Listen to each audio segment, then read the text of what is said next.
Do you like conversation on a variety of topics? Feel like no one wants to talk about the things that interest you? Tired of only hearing the same political, sports, or catastrophe talk? Yeah, we feel that way too. Join two high-functioning geeks as they discuss just about anything under the sun. We can't tell you what we'll be talking about each week because we don't know where our brains will take us. It will be an interesting conversation though, so hang on and join us. Here comes the Relentless Geekery. Good morning. That does not look like Vegas behind you. Someone just commented, why does anybody go to Vegas? And I said, well, it's got glitter in it. And then someone else mentioned that it's like Disneyland for adults. And so I figured I would embrace the Disneyland theme for today. I disagree with that. I think Disneyland is like Disneyland for adults. I would vote to go to Disneyland 10 times over Vegas. So, it's sweeping statements. We were just in Vegas for probably our third or fourth time, and it's lost some of its charm.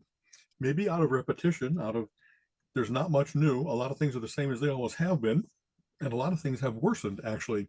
Everything is more expensive. Everything seems to be more crowded, or our tolerance for crowds, the delight in finding bargains has been kind of overcome with everywhere you go. It looks like people are just trying to get a little bit more out of you, and in a sneaky way instead of a straight up way. Colleen has made the comment that it used to be, other places have always done that. There's always been hidden fees and stuff like that, but Vegas made you so happy that you were like happy to give them your money. And now it just seems that whether it's kind of, this is a sweeping statement again, back when it was run by the mob, they knew how to make it so that you were a willing participant in whatever was going on. You knew what the odds were and you decided to take the bet. And now it just seems to be for instance, I play blackjack. I count cards. I'm pretty good at it. Do you like go James Bond? I know his game was Baccarat, but close enough. Exactly, and that's true. I of course, I wear my tux after 6. What Right. am I, farmer? You know what I mean? And so it's instead of it being that they just say, hey, all the other bets in the casino are bad. So, roulette only returns a certain amount of money, all the slot machines, all the video poker, stuff like that. Blackjack, they actually do things to just slightly worsen it so that the dealer hits on or doesn't hit on soft 17, changes it just by that, whatever, 0.2, 0.4%, or whatever your payoff is for blackjack. Instead of 2 for 1, it's 3 for 2 or something like that. And in all those little ways, and because there's, of course, not a universal standard, depending on where you go and what time of day it is and what table you happen to sit down on, you have to read the little placard that says, here's what rules pertain at this casino at this time for this game. And it's wearying instead of just sitting down and saying, let's play blackjack. I know how to play blackjack. Every hotel has a resort fee nowadays.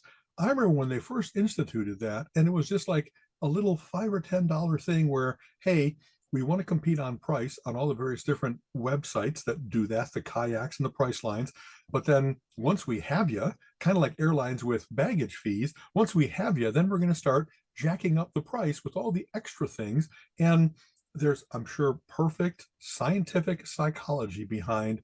Once they have you, you'll just keep putting a little bit more down instead of undoing what you've already done and looking elsewhere. Resort fees are now up to like $45 a night. Wow. And I don't know, I guess if the resort consists of, hey, I get a massage and a manicure and a pedicure and someone puts on my lotion out at the pool, but it's not. It's just the same things they've always offered. No place has upped its game in terms of now it's even more like a resort. And the Cabana Boys come around with free drinks. I don't like the fact that it seems sneaky and it's like so much of any consumer decision is real capitalism is knowing what your choices are and choosing which one fits your profile, whether you're risk averse or risk tolerant or risk embracing, or whether what strata of society you're in as to whether you're in a $5 or a $25 or a $500 game of blackjack. And they've made it harder and harder for us to figure it out. So because I'm kind of like a shopper and I don't mind doing a little bit of that research, but you get to a certain point where this is just too hard. I don't want to be suspicious of everyone. So for instance, we went to see a bunch of shows and shows have a face value for the ticket. Then you go to the various different sites like Vegas.com or Spotlight.Vegas.com where they give you a discount back. And then you find out that they take some of that back by saying, well, now there's a per ticket fee charge. And one of them adds a per transaction charge, kind of like Ticketmaster and all of its, long-standing evil. And then you find out, well, wow, my discount turned out to be like 3%, not the 30, 40, 50% that they advertise. And was there a single interaction that I didn't get that little bit of disappointment? Riding the Double Deuce bus. It was like, it goes up and down the strip. And of course, it's the Double Deuce because it's a double-decker bus. And it's like, if you don't mind taking the bus, you actually get to avoid all the walking or all the traffic of the strip, which is amazingly terrible. Right. We actually did time with only Lyft, Ubers, no car. And so you kind of have to have a way of getting around. And my little older feet are getting a little bit unwilling to walk 5 miles a day. Hey, let's have the plantar fasciitis kick in. So that was like $20 for a 3-day pass, all you could eat, on the bike. I was like, wow, a bargain in Vegas. You know what I mean? Right. Otherwise, it used to, I don't mean to go on, but like I used to subscribe to a thing called the Vegas Advisor that had really good reviews of where's the best buffet in town, where are the real bargains. You can still get $1 shrimp cocktail, 5 big prawns hanging out of a glass with cocktail sauce, but it's like from 6 to 10 in the morning, just when you're thinking, breakfast shrimp cocktail sounds great. And how many things have worsened. Every hotel, we stayed at a place called the Oyo, which was just off the south end of the strip.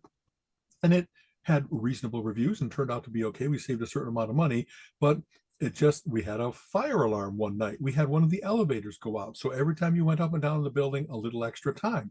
And maybe it's not just Vegas, maybe it's the world in general, but like, is everything getting just a little bit worse? And the clerk just looks at you and says, what are you going to do?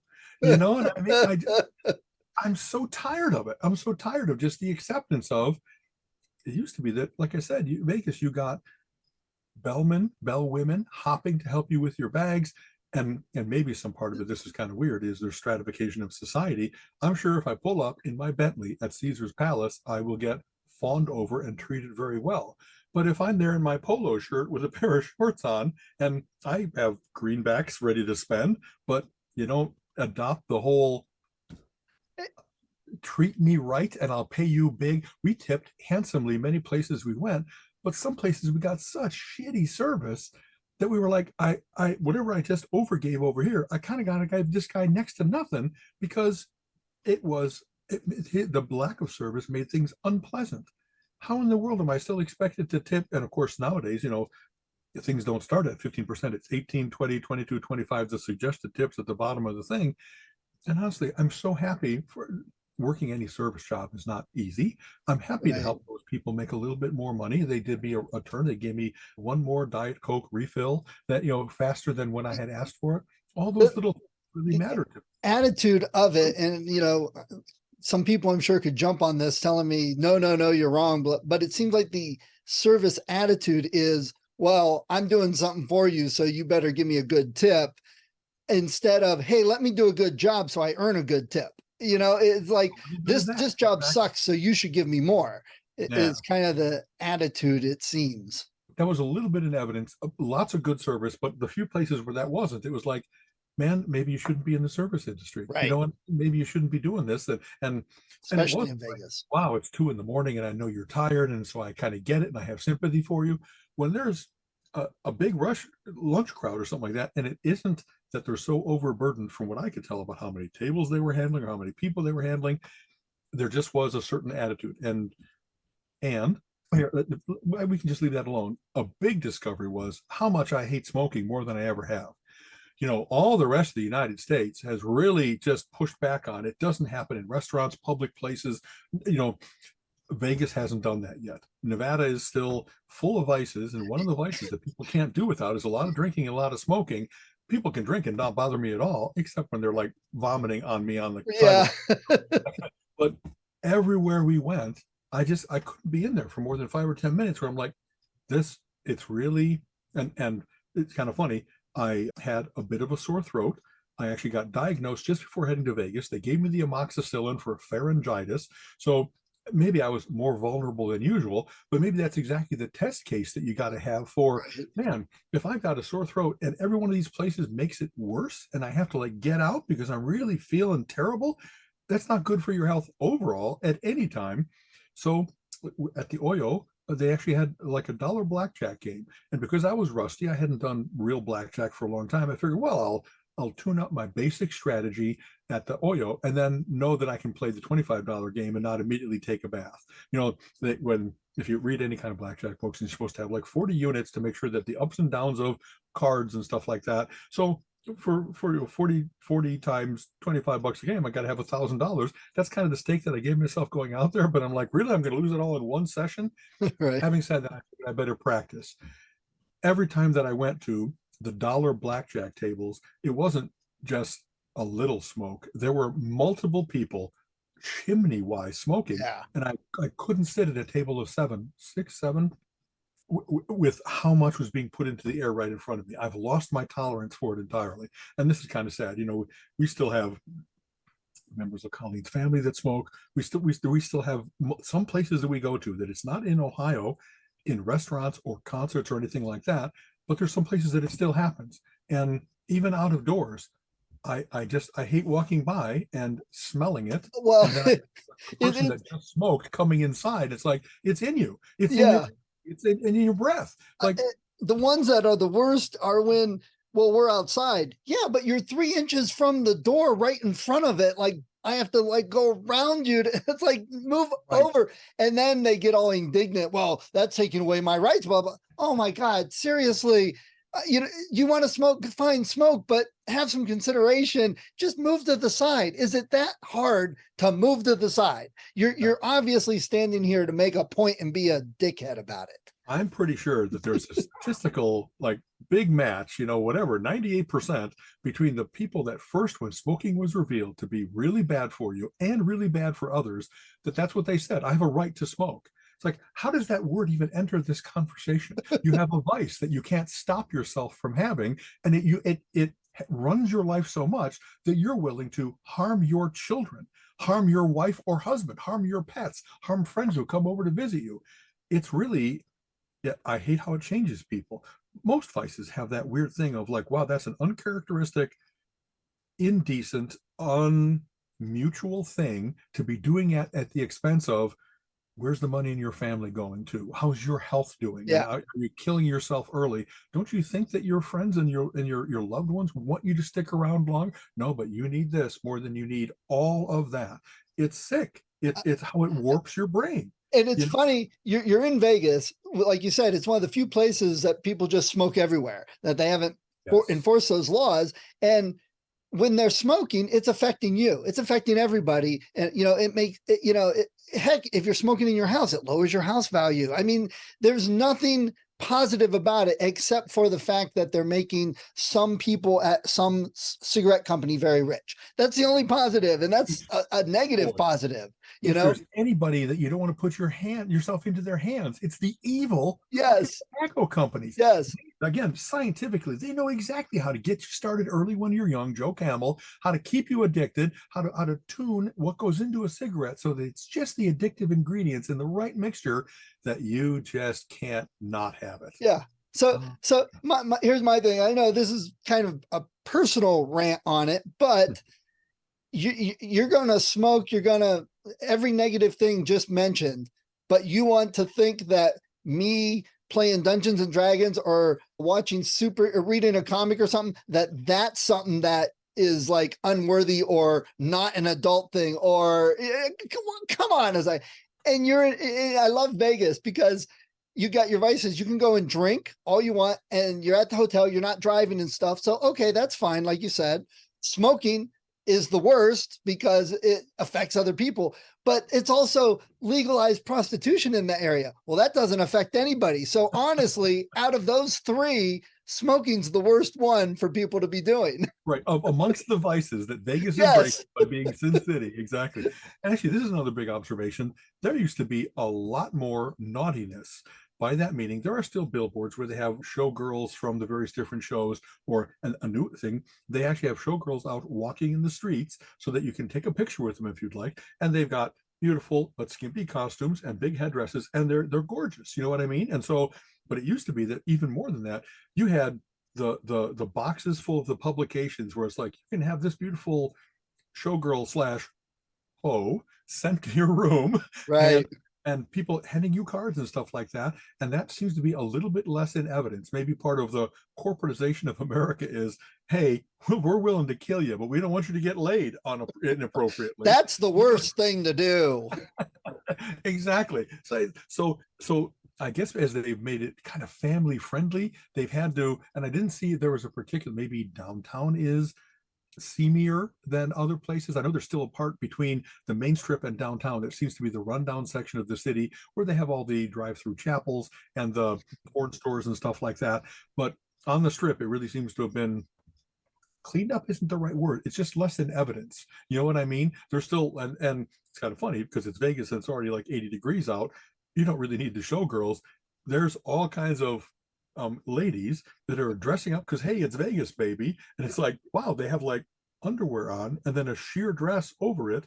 And they're beautiful. I mean, women are, there's all kinds of beauty amongst the ladies. And yet that people kind of shed their inhibitions in that way. So So, if what you like is handsome men or shapely ladies, they're much in evidence just from like looking, doing the crowd watching. so some of these people probably go to Walmart dressed the way they do. Then they go to Vegas. It's kind of the same thing at times. Exactly. It was funny to see some people really dressed beautifully, got gold lame outfits and stuff like that. But because they know they're going to be doing a lot of walking along the strip, they still had like gym shoes or sandals on or something like that. Some had high heels. They really did it to the nines.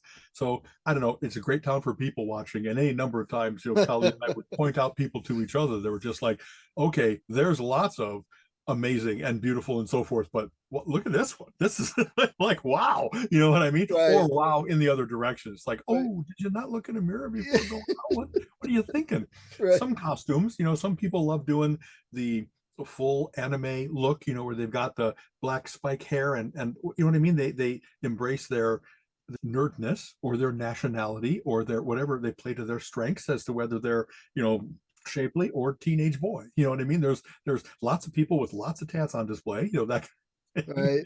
So the nerd wise, the geekery part of this was, I really am. I don't want to just be a sucker. Gambling is pretty much a tax on people who don't get math. You know what I mean? And so if I'm going to do it, I know the house has an advantage in everything. So I don't want to sit down and like play Keno where it's 50%, but you can look for good video poker games, the reasonable blackjack games, that kind of stuff. And that's what I try to do. We ended up, like I said, I had a big stake that I'm like, how much of this am I willing to pay for entertainment? We were down about $55 over the course of 4 days. Nice. That's not bad at all Yeah. compared to I've had a couple big wins. I had one time where I won like $1,300. It's like, let's go to a show and let's have a big dinner. And then I think I mentioned this even last time. We did that early on, the first time that Colleen and I met in Vegas. And so then you have this thing of, well, we'll just go to Vegas whenever we want and make $1,000 and have that sponsor the rest of our stuff for the weekend. And you know what? Winning early on, not a good thing because then it has that little, not expectation, but the lure, the dangle of, hey, this is easy. Let's go to Vegas. Right. I've had some good wins and never a go home in a barrel loss. And in this case, I was able to maintain and Colleen was able to maintain. This is so much like, wow, are you not a man, Al? We had so much fun, the two of us, playing video poker for like 25, 50 cents, $1 a hand, and maybe multiple hands, 3-5 hands, but just choosing as to, well, go for the royal flush. And, sometimes against the odds bet, that drawing 3 to a flush is not good, but wouldn't it be cool? I want the story of saying, and then the royal flush happened and ding, ding, ding, ding, ding, ding. So we just had like laughing fun instead of, another thing that seems to happen in casinos, as you know, is like we walk in, it's like, how do all these people have all this money that they can just piss it away into the tables?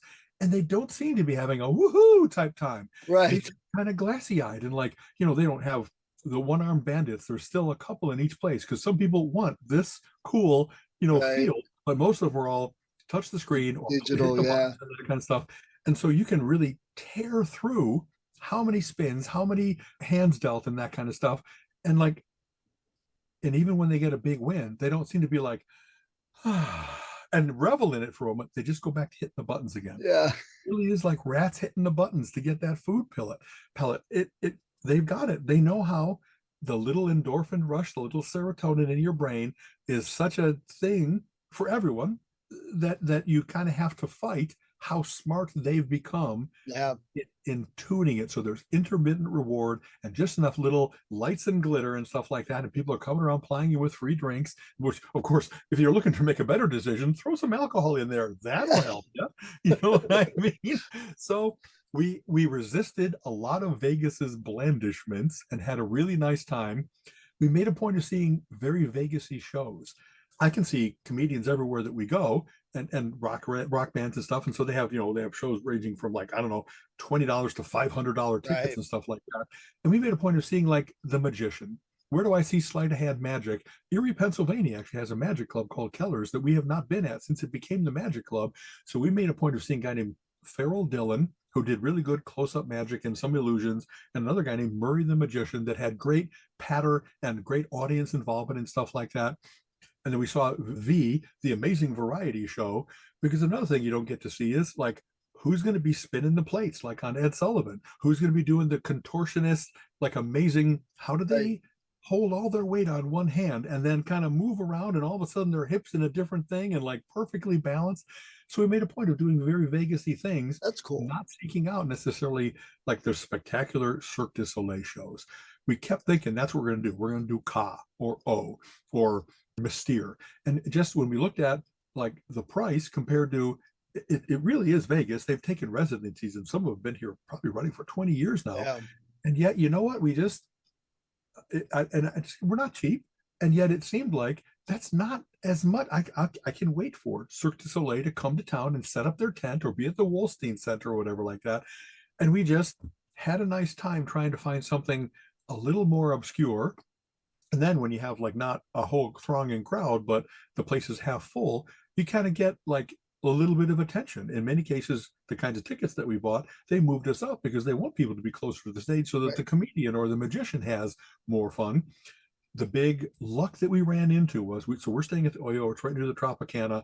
We go into the Tropicana for the Murray the Magician show, and we see, like, on one of the electronic things, Rich Little every Sunday to Wednesday. It's like, you mean like Rich Little, like Rich Little? Like, I didn't know that he was still around. I haven't really Yeah. heard for the last Yeah. 20, 30 years.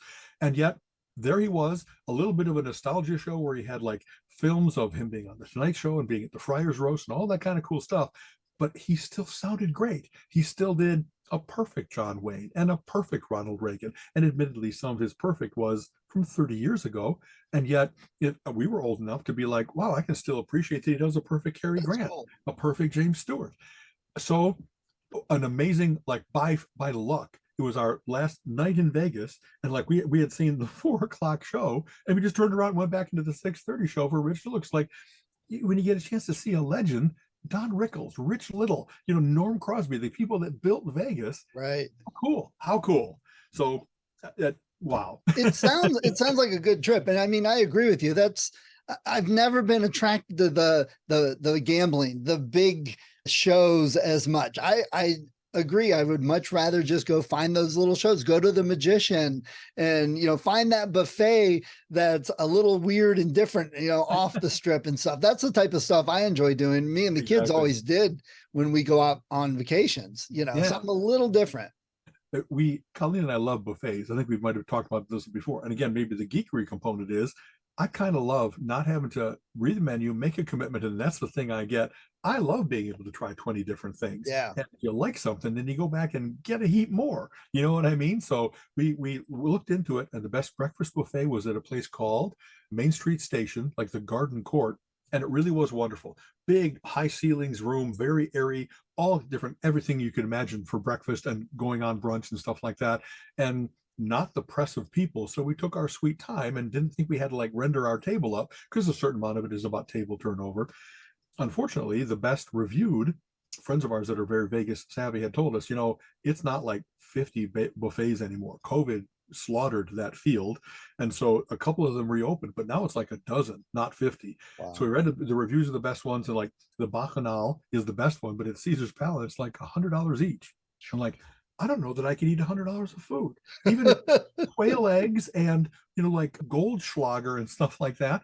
It startles me to think of, I'm so happy with like a $20 pizza. How can I eat 5 times as good as that?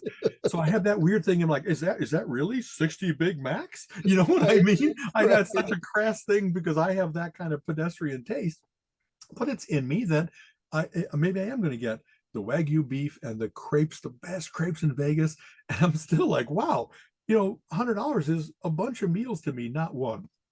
Having said that, we found that the Wicked Spoon at the Cosmopolitan was the best rated Vegas thing.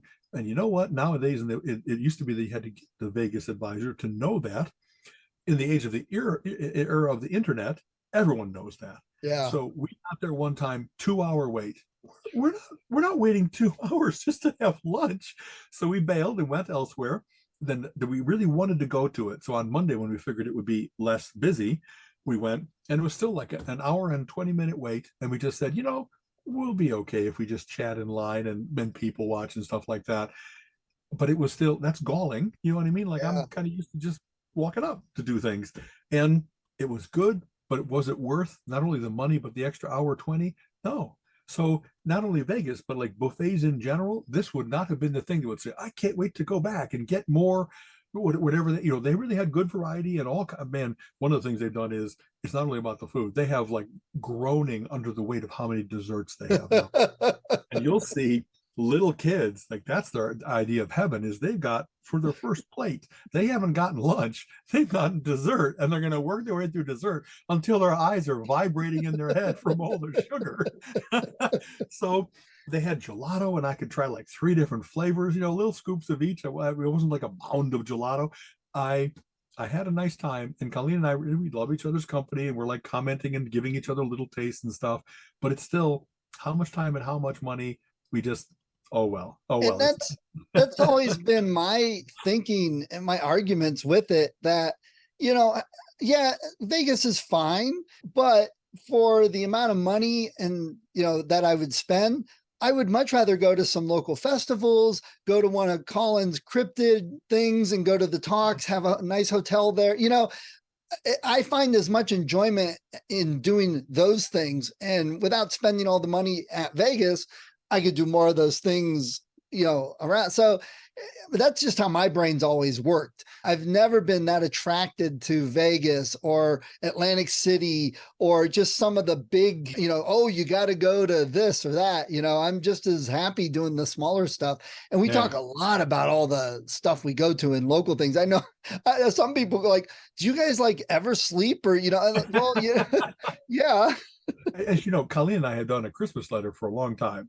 And that's what often the comment on that is like, wow, I read your letter and I'm exhausted. Like how much, it's like, well, instead of just sitting at home, you really can like go to a hike to an old growth forest in Ohio, an hour drive away. And why not? Once you find out about it, then you get to decide when you want to do it. And is it, fall when the leaves are changing, or is it spring when the frogs are croaking? A little bit of that, of like everybody should go to Vegas once to see it. To like, I kept thinking, if I was seeing this with new eyes, it really might be still spectacular. The hotels are amazing. Like when you see New York, and it's the simulated New York skyline, and they got a little Statue of Liberty, and you go to Paris, and it's got an Eiffel Tower and the balloon, and so maybe that's another thing, is that instead of it like we used to go, and as you walked up and down the strip, you'd see the dancing fountains at Bellagio, you'd see the pirate battle at Treasure Island, and those kind of spectacles don't seem to be as much in evidence. Instead of having every hour on the hour like Old Faithful, the geyser, we just didn't see them. Some places the lobbies are spectacular, and just the decorations, it really is still a monument to excess. Another thing that seems weird is, I remember when I first went to Vegas, all the lights of like, they have big light displays, and like at the Stardust, it goes up and then boom, it explodes, and Westward Ho, the cowboy waving his hand. Yes. Nowadays, as that's kind of corny, and so they've moved to solid state and big screen, but it's not as cool as seeing like an old pressure machine, where instead of being the computer controls it, somebody worked out how to make this mechanical thing operate to such a level of precision that it's really like beautiful and like nothing you've ever seen before. So there has been replacement, creative destruction of the old Sahara, the Sands, and some of them are still around. The Harrah's is there, the Mirage is still there, but those older ones like Westward Ho, and I think the Flamingo is still there. Now there's actually a neon museum And that's one of the few things we really were going to do that we didn't end up doing, because you have to see it at night, like 9 o'clock and thereafter when it's nice and dark. It's at the north end, even beyond Fremont Street, which is kind of the old downtown Vegas. And so I really want to. It's kind of like I'm sure there's been a movie filmed there where it's a little bit spooky, like old circus stuff, and you're like, wow, do people live here and we don't know it? You know what I mean? It.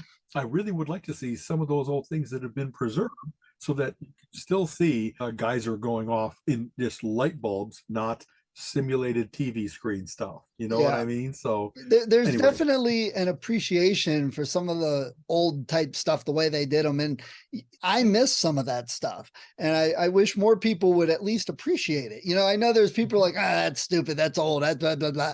It's like, not everything has to be big, flashy to be cool. Right.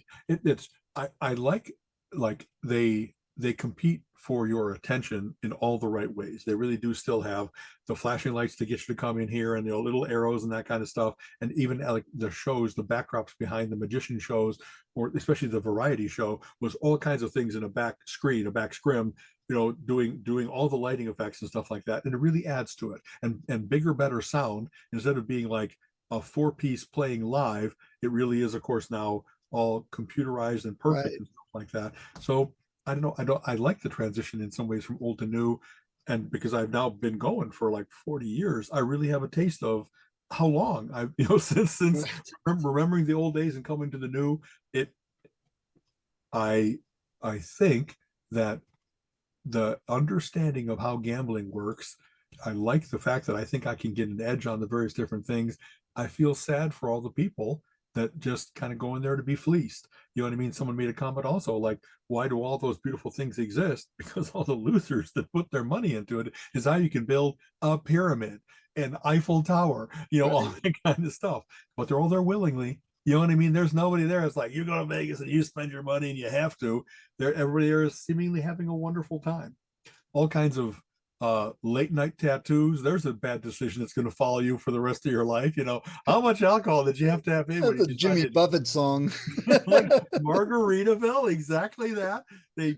And I don't know that I noticed specifically bad tattoos, but when you look at what's in the window and it's like, really, someone is going to come here and get like the Transformers and then forever after look at this thing on their chest or on their calf or whatever it is. The ultimate bad, though, is the wedding chapel with the tattoo parlor next to it. So you get a double, you both get matching tattoos from the wedding, and you wake up the next day, you're like, oh yeah, we're in so much trouble. I did propose that to Colleen. It's like, we should go to these places that does temporary tattoos. And when we go home, have all of our friends go, oh my God, I thought you were going to go all your life without getting one. You finally broke down. And it'll be something like, where you get your forearms, then you can put it together and it goes Shazam, and you get like. See, okay. So you brought that up. I've advocated for temporary tattoos for a while because I've had family. Colin's got a Batman tattoo. Gina had several tattoos, and, various people I know have some tattoos. I've just never felt the real desire to get one, but I understand how they can be cool. I just don't like the permanence of it. So the temporary tattoos are great. People are like, oh, well, man up. It's not about manning up. It's not about worrying about the needle. I just don't like the permanent that it's there. And I'm like, look, people change their hairstyle, their hair color, their earrings, they change them, the necklaces they wear. We change our clothes. We wear different clothes to look like. Why do tattoos have to be permanent? Why can't we just have a temporary? And I do that. I've actually got paper I can print out on my laser, and it makes temporary tattoos. And I've done that and printed out things I wanted and worn them or whatever, because it's like any other adornment we have. And I feel different. So maybe I want something different at times. So the temporary works perfect for me. Exactly. Honestly, we are so much in alignment. I have a problem with, I've never found an image that I thought, I want to see that every day, and I want everyone else to see it on me, that it so represents me well. Like, is it going to be a band logo? Is it going to be an ethnic thing where it's like I should have a German or a Lithuanian thing on me? And it's like, but I don't know that I present myself to people that way. When you get to know me, it's not like the first thing you know is, hey, he's German. That doesn't occur to me to be that's the foot forward that I would put to everyone in the world. Why am I even talking to them? That's how I want to represent myself. So would I get the Mensa logo? No, like same thing. Sometimes I wear a Mensa pin, and sometimes it's like it's just me. You don't need to worry Right. about. I like it's kind of when someone insists that you call them doctor because they've got their PhD. It weirds me out a little bit because it's like, wow, I know that's a big part of your identity, and it really is a cool achievement and stuff like that. But for you to actually like correct a friend in how they address you, I don't have any kings. I don't have any duke or earl or doctor that I think they automatically can demand that respect from me instead of maybe I'll choose to say that, but to be corrected to call someone something different, it weirds me out. Especially in an intimate situation with a friend or something, Exactly, I guess. And it's kind of, I always thought that some part of the way in which you become friends is that after you know them, people have nicknames for each other. So it's either Alan or Al, or I don't know, big guy, Iron Man, whatever I've had at various different times in my life. And when I have people like a friend Catherine, that was like, hey, Kathy, it's like, oh no, it's Catherine. It's like, wow, how about if I call you Thrin? How about if I start making fun of the fact that it wasn't an offense to me to shorten their name because sometimes it matters a lot. It matters that their parents gave them that name and they respect their parents and they want that, or it matters that there's a particular kind of name because the father is Robert but they go by Rob, so there's some right? distinction between them or whatever.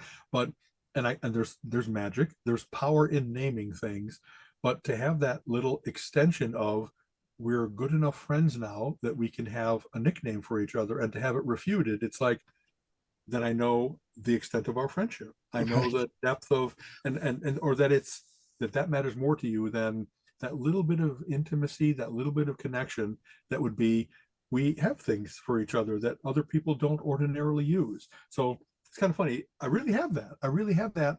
Oh, I thought that we were already friends. Right.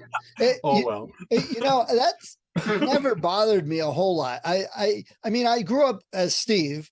In fact, my one neighbor still calls me Stevie. So It's there's diminutive, which is funny. I've known Exactly. her. I've Okay. known her since I was like 7. So she Right. still Yeah. calls me that. But when I got my job, IT job at the insurance company in Columbus, I kind of created the position. This was in the mid to late 90s where people, companies were just now rolling out computers.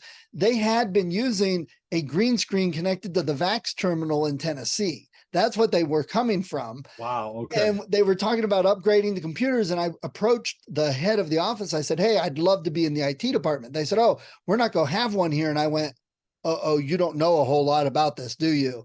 Because we had 70 people and 20 external salespeople. And I'm like, yeah. Oh, we're just going to use support in Tennessee. So I kind of wormed my way in, created the job, and suddenly I found myself with an office and a desk and a locked door. And, I was only like You proved 25. your worth. You made a proposal and you proved easily that you really want Right. to come on site if you can get it. Exactly. Right. And so I was like one of the youngest people in the office. I'd been there the least amount of time. And suddenly I'm like, have the third most power in the office. And a lot of people were a little, so I started going by Steven, and I've just kind of kept doing that. But all my friends still Steve, or, and my neighbor still calls me Stevie. So Okay. Yeah, it's funny. I because I know you as Steve, and I think I called you from Steven. If I ever call you Steve, it really isn't trying to but I don't even notice. diminish you. Yeah, You know what I don't mean? even It's really care. It's yeah, just no sense in fighting and arguing, telling people, oh no, you can call me Steve, or right. and I know a lot of times I get people on the interviews, especially other countries, where automatically they say Stefan. And I don't get that as much in the States, but from other countries, I get Stefan a lot. Right. So whatever, I don't care. Yeah, I have had people, I'm Alan, Alan, and sometimes the depending on whether you're like continent or England, they have the Allen versus the Alan. There's different forms. Right. But I've had people tell me, because I go by Al a lot, they're like, well, what's your real name? It's like, what's Alan? And it's like, oh man, because it was Al, we thought it was like Aloysius or Albuquerque or something like that. That's my uncle's Aloysius. It's like that. And like, wow, I I guess if you shorten it, it really could be because you don't like the full-blown version, albacore. I, but it never occurred to me. It just was I don't know, one less syllable to. And now it's funny. Whenever I see AI, I'm like, Al. It looks like Al on every. So It anyway, always reminds me of, names are fascinating and interesting. So yes. It always reminds me of Aladdin, the movie with Robin Williams. He's going, "Shall I call you Al? How about Laddie?" And, he's just spewing off of Aladdin. And, how about Din?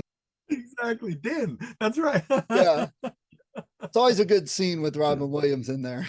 Absolutely. So, You don't know what's going to happen. He's yes, amazing in terms of how his mind makes such amazing connections and does the funniest version of each of those. You know what I yeah, mean? absolutely. Speaking of comedians, yeah, there's a master. You mentioned earlier that back in the mob days of Vegas, how things were, and that's kind of funny because the TV show Sons of Anarchy, which I never thought I'd want to watch. It's a motorbike gang, and just like, okay, it's just not my type of show. But I had a friend said, "Oh my God, it was amazing. I loved it. I ate it up." I'm like, okay, I'll give it a chance. I got a good recommendation. And I did. I pretty much binged it over a couple months and just couldn't stop watching. Fell in love with it. But it was kind of that same thing. And that's, the discussion is you have this motorcycle gang who they do illegal things, but they control the town and they keep drugs from coming in. They keep guns from coming in. They're doing it outside. They're doing it in controlled ways, and that keeps the town safe in a way. And I know people are like, a little bite, but they offer other services in exchange. Yes, just saying, okay, that's the right amount of corruption or something. Exactly. And they don't take advantage of the town. They don't, it's a weird balance, and it's a weird way of looking and thinking of the world. Does everything run well that way? No, I hope not. Of course, you mentioned corruption. Look at the good and bad. I was thinking, one of the good things in today's world is it seems a lot of politicians are getting in trouble for their actions lately. So that's a good thing. But it's with the Sons of Anarchy, I watched the whole show and I'm like, wow, I totally get that. Yes, they were good for the town. The town could have been worse. Yeah. I watched the first couple, maybe 3 seasons. And then unfortunately there was as I recall, a really graphic rape scene. And it disturbed me enough that I need to take a break. I'm not going to keep binging, and I've never returned to it. And I don't, I sure don't like rape, but I don't think it's enough that I would say that can be a plot point for it really is a terrible world you live in, and some part of how people assert control over each other or how they attack others is, and really so much what the world has become is, it isn't people competing with each other, it's finding out how they can hurt the other guy.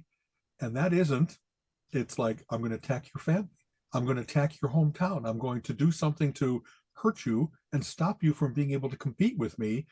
Like that bullying, that coercion that comes from that kind of thing, it's all around us now. It's never been as much in evidence the previous 20 years to the last 20 of how people are always on the attack and always, like, maybe that's a bad mob thing is, you know what I mean? The police would be, well, hey, we're going to go after this guy. And then funny, none of the witnesses were willing to testify because they were all getting threatened that we will kill you and your family and your dog if you did this. And now that's politics.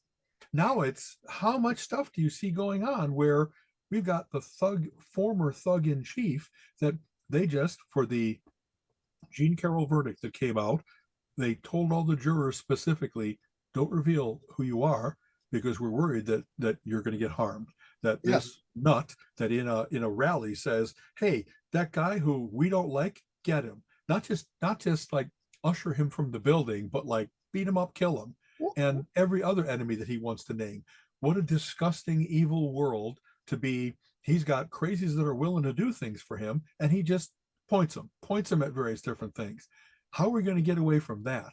You know what I mean? Like all those willing minions that really are willing to do evil things just because the lead devil, oh my God. It's worse than it's been in a long time in that way. Well, it's everything's let's sue somebody.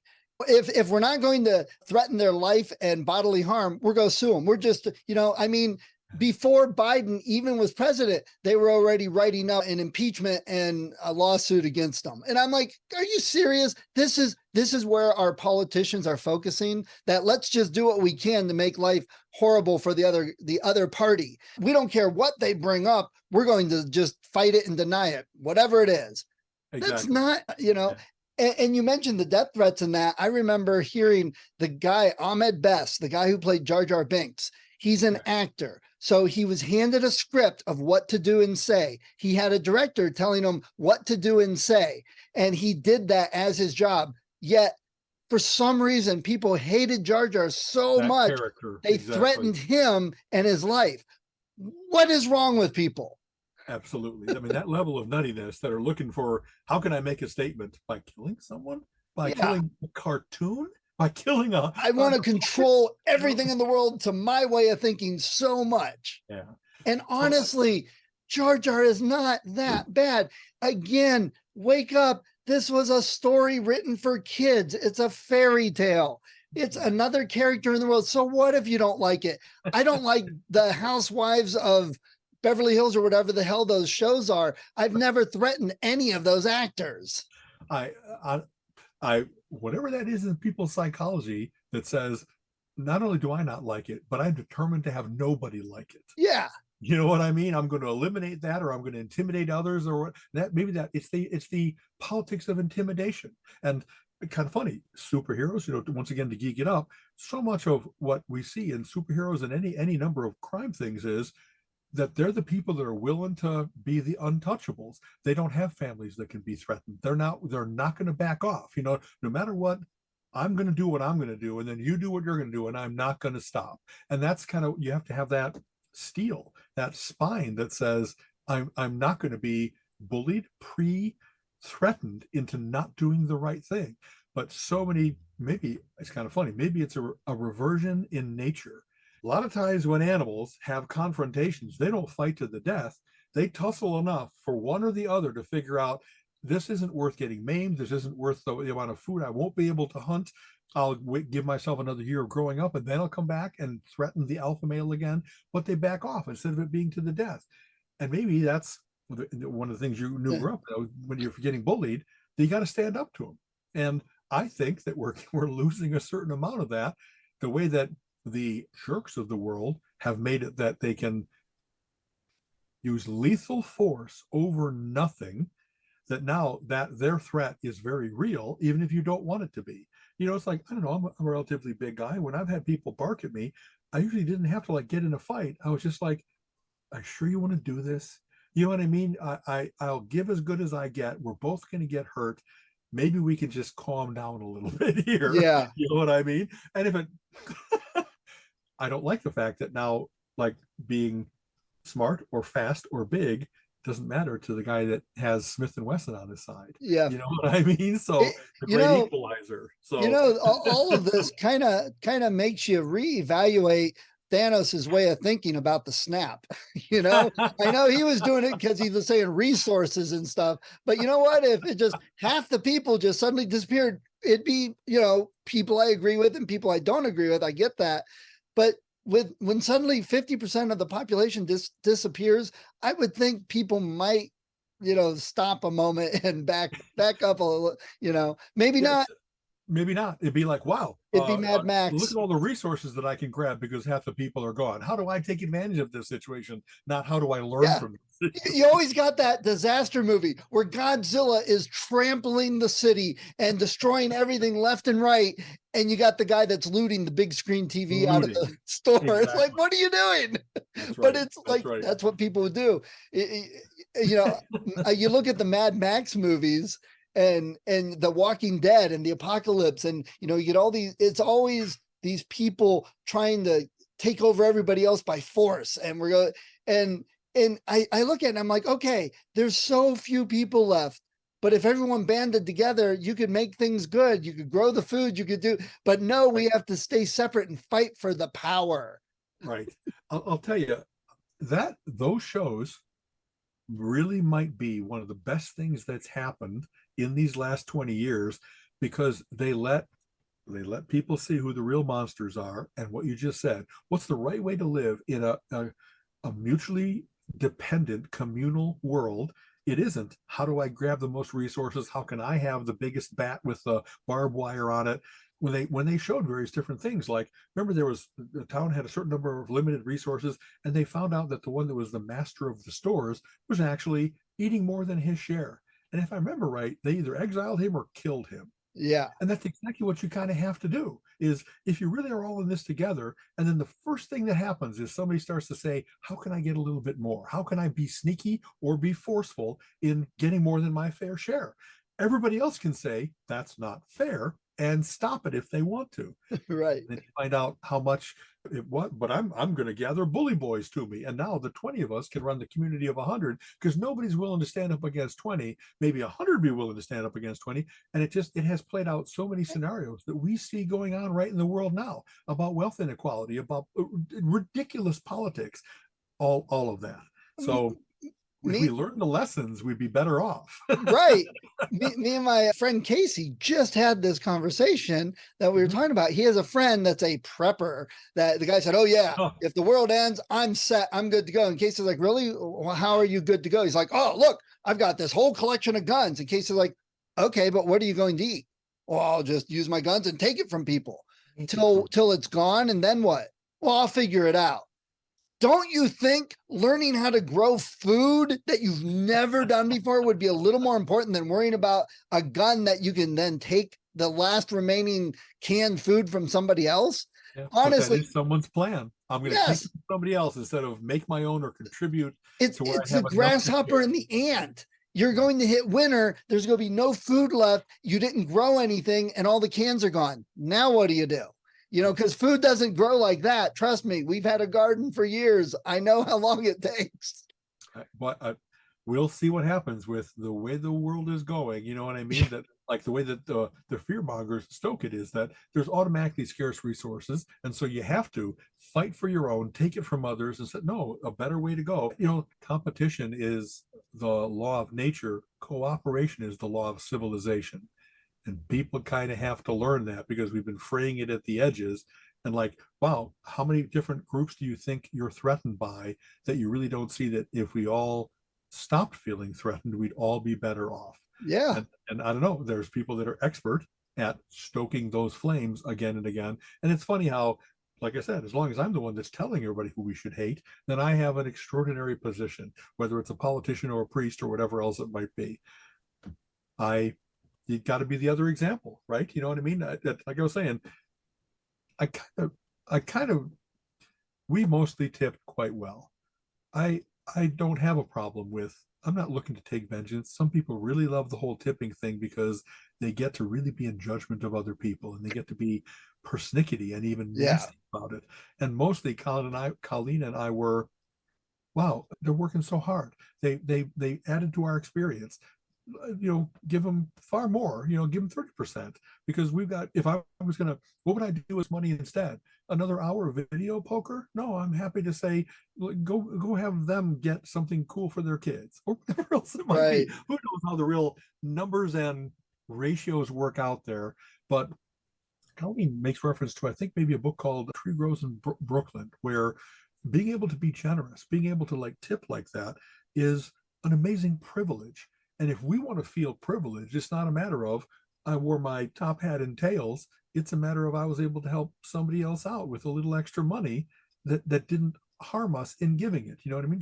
Charity begins at home. We weren't really generous people, I guess, would be living even more leanly in order to make sure that everybody had some. But in our own little way, we have at least the spirit of share instead of hold on to. Right. You know what I mean? So, or worse, see how much more you could take away from others.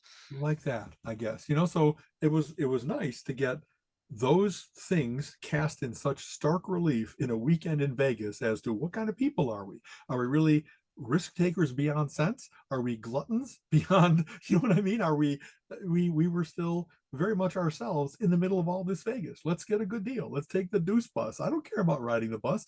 We could have taken the monorail, but it doesn't go as many places. But the monorail sounds cool. All right, we should take the monorail at least once. You know what I mean? Right. Oh well. Oh well. Yeah. So So so much go on the conversation. I'm sorry. What no, cool no, stuff no. has been happening while I was Well, in Vegas? I'm going to assume you did not see Guardians of the Galaxy yet. Hello? Uh-oh. We there? Actually, we did. Oh, The Thursday night before. Are we okay? Yes. Boy, exactly, because that was Thursday night before heading out to Vegas on Friday. Well, a bunch of us went to see it and had a really nice time. So I really liked it. I think that it was a good conclusion to the series. Maybe not conclusion, because of course they always leave the seeds for how these characters can continue. Will there be a Guardians of the Galaxy 4? It's not based on there's no more stories to tell. It's more based on how many of the actors want to return to those roles right. and whether there might be a new set of Guardians and stuff. It sure was a lot of money up on the screen. All the CGI was really well done. There wasn't like, hey, let's play $20 million to Lex Luthor / Marlon Brando. That instead, I don't know, of course, what everybody made, but it sure seemed that it was a great ensemble cast and really good conflicts, understandable ones. The galactic things really were galactic. There's like a dead, sentinel head or whatever like that floating, eternal head, right? Floating in space. That's nowhere. They did really good stuff with what has come before and then what should come after that, for what do we need to resolve about this person's family problems, this person's the forces in the universe that are always trying to what we just talked about, either take over or steal resources, or anyway. What did you think? I really had a nice time. Honestly, I think it's my favorite Guardians movie. I Hmm. really enjoyed it. And I was talking to Colin about that. I said, if you evaluate the story itself, it fits me perfect. It's a middle grade story. This is a story that is told, but it could fit a middle grade book. There was a lot more violence probably than most middle grade, but that's the part that made it more adult, I guess. But we've had how many Marvel movies and how many Guardians that we have to save the universe. We have to save this huge thing. And this time what it came down to was we're saving a friend. It's family. It's Right. a smaller, it's as emotional and as big of a problem as anything else that has come before it, but it's extremely personal. And I loved that they were able to do that, because too many times you get the movies where they just keep ramping it up or What do you do that's bigger every time? So Right. I loved that. I love that about it. That is great analysis. And I don't know. Again, it's only a week, so spoilers. But it's Right. kind of fun when somebody said no spoilers. But you mean I shouldn't tell who dies? Oops. I hope you didn't care for the Guardians that much. Exactly. I thought the integration of the High Evolutionary, and it's kind of funny, in the comic books, he's quietly insane. He's Yes. obsessed, but he doesn't rave. Whereas the guy they got to play the High Evolutionary, they really added that element of like a little bit of screaming madness, because he's so committed to the cause, and that little weirdness of, if what I'm trying to do is create perfect life, betterment, move towards the future, and I'm willing to break a lot of eggs in order to make that omelet. They showed that really well. Yes. He was like a Bond villain. That's a great way to put it. Absolutely. That he actually kind of delights in what he's doing, and maybe it's at other people's expense, but that's just tough. They're in my way. The fact that maybe it's been obvious, like from the first, a character, Rocket Raccoon was a fan favorite, and for all the right reasons. Hey, he's cute and fussy and cuddleable, but he's also was the hard talking, drinking, shooting thing, a kleptomaniac, that kind of stuff. And they really did good work with showing where he came from and what that he was at stake and stuff like that, and how much that, I don't know, even people who are a little rough around the edges, they can really create a loyalty in their friends, that they really are, that it's kind of funny. I thought they'd more upplay the fact that he and Groot, I thought, were kind of a pair, that they were like, even in the middle of the Guardians, they were still those two together. And they didn't do that as much. I thought that they gave Groot kind of a separate existence, and he wasn't the one to run most towards, we must save, of course, in saying I am Groot, we must save Rocket Raccoon. You know what I mean? Right. But they had great stuff with everybody had a turn. Drax, Mantis, everybody had a chance to show off a little bit. The cooling off of what goes on with Gamora and Star-Lord, Peter Quill. I don't know. Maybe the best ensemble movie I can remember, for everybody got time, and it wasn't just, well, we got to give them some time, so let's cook up a plot. It felt really right. was that they all had issues they had to work on, and they all made sense and tied together. Yeah. Right. proportional, I guess, or something like that. And here's big spoilers, but the two parts that I didn't care for and didn't ruin the movie for me though. The one was minor and it's more a personal thing. Okay. When Star-Lord was in space and freezing at the end, why didn't Gamora save him? That would have bookended the first movie perfectly, you know? You're right. You're right. So maybe it was to say that they really are not a couple, really. Yeah, maybe. You know what I mean? But you're right. It would have been but symmetry, you know. Her so, growth okay. in the movie was seeing that life could be different and seeing that other part that Peter remembered of her, you know, this new Gamora was seeing it. So that would have helped that character arc. But the worst part of the whole movie was Adam Warlock. Totally unessential. You know, the fact that in the comic books, he is a messianic figure, that it really was him created to be a perfect human being specimen, and then actually gets elevated from there to being a guardian of the galaxy, cosmically aware, not quite to the level of Captain Marvel. You know what I mean? Like, right. Let's see, Starlin, whoever took those things and made them much more what we think of them today, like the Starlin things about Adam Warlock and his counterpart, the Magus, and all that kind of stuff, much more really cosmic and existential, not even like Biff Bam Pow heroes and stuff like that.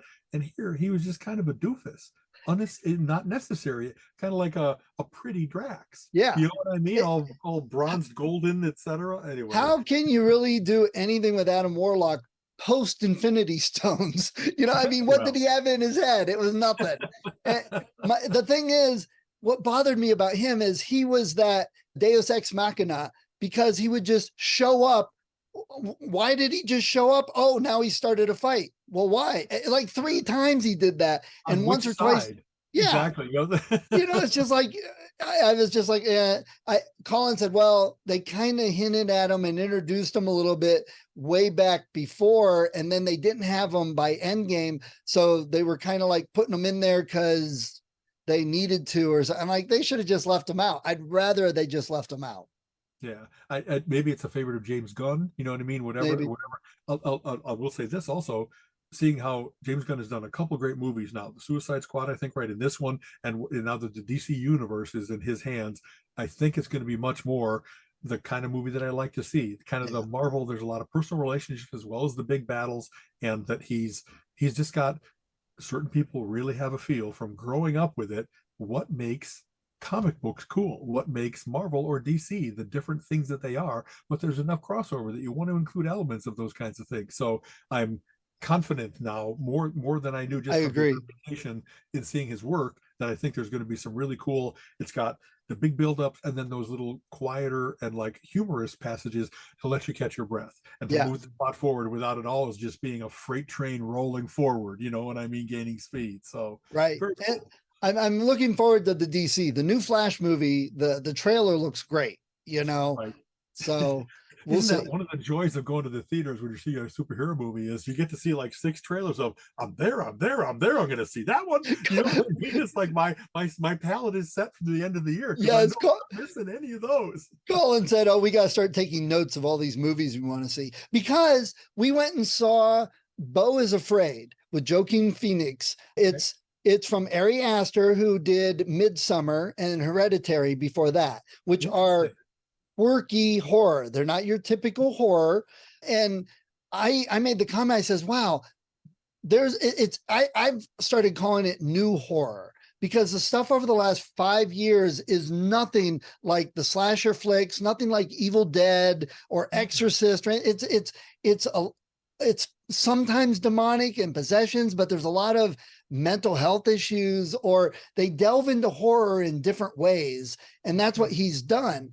So Beau is Afraid. Oh, Ari Aster did a movie. It's going to be horror. It wasn't. It was, you could argue some facts of it, but it was totally different. And it was weird. You know, it was essentially viewing the world through the eyes of a man with mental health issues and how he viewed the world. So, wow. Okay. And then at the end, the horror twist is how his mother created that in him.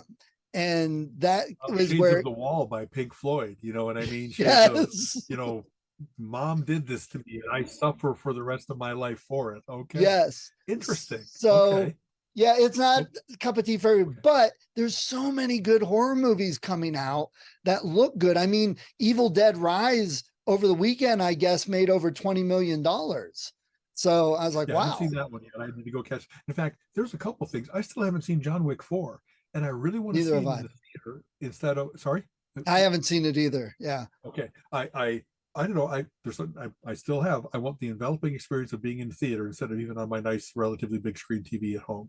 I want to lose myself in too many bullets. You know what I mean? I just and I'm trying to think. There's a couple, maybe because finally I'm getting to a wonderful, stable place.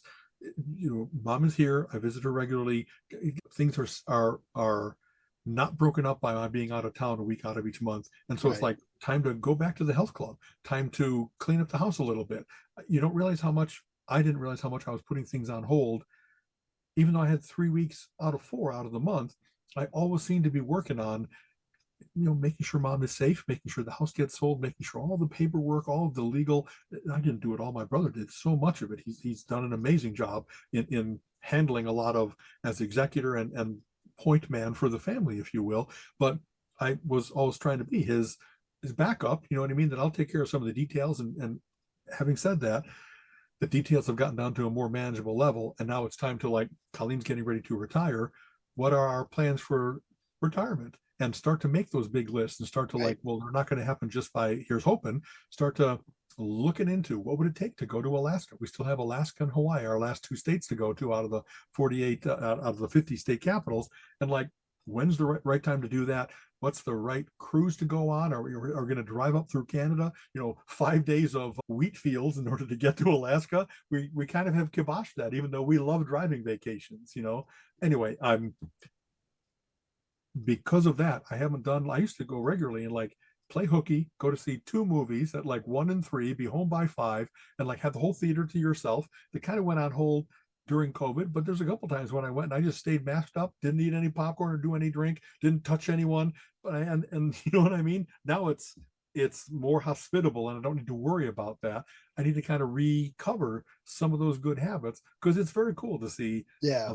a good movie in the big theater instead of in the smaller version. Yeah. So Absolutely. So, yeah. And this weekend, the new Fast and the Furious movie comes out. So I'm going to go see that even after the stupid Toyota in space in the last movie. I'm hoping, well, Jason Momoa is in this one. Everybody's in it except The Rock. These are just such huge ensembles anymore. And the stunts are ridiculous. And, I but have never seen 1 through IX all the way through, not a single one of them. But having said that, why not? But I've seen all the Expendables, I've seen all the John I Wicks, I've love seen all kinds of Expendables. other, just like that kind of thing. Where let's shoot everything and blow everything up. It I maybe it's kind of funny. Some of these things I also go to by myself because Colleen doesn't really love the guns and explosions movies like I do. You know what I mean? She wants Right. to go see Capote, and I want to go see John Wick. That kind of Right, thing. right. Well, I know Vin Diesel said something about that he got producing control or something of the franchise for the last couple movies. Okay. And so he wants to get it back to what it was originally, more of the racing and not so much the other stuff they were doing. So Okay. I don't International mind. conspiracy type stuff. Almost. Yeah, yeah. Okay. I Yeah. don't mind the everything they've done. Some of the heist movies I think were just loads of fun. But I love the cars. I love watching the racing. I'm hoping they have some good race chase scenes and stuff. That's what I go for it for. I'll tell you real quick. I'm regularly browsing Netflix, Amazon, etc. And there are some movies that I see that it's like that never got theatrical release because it's a Netflix or an Amazon production. But boy, would that be great on the big screen! I just saw a movie called Polar with Mads Mikkelsen as a hitman that's getting ready to retire, but the agency for whom he works would rather kill him than pay him what they owe him.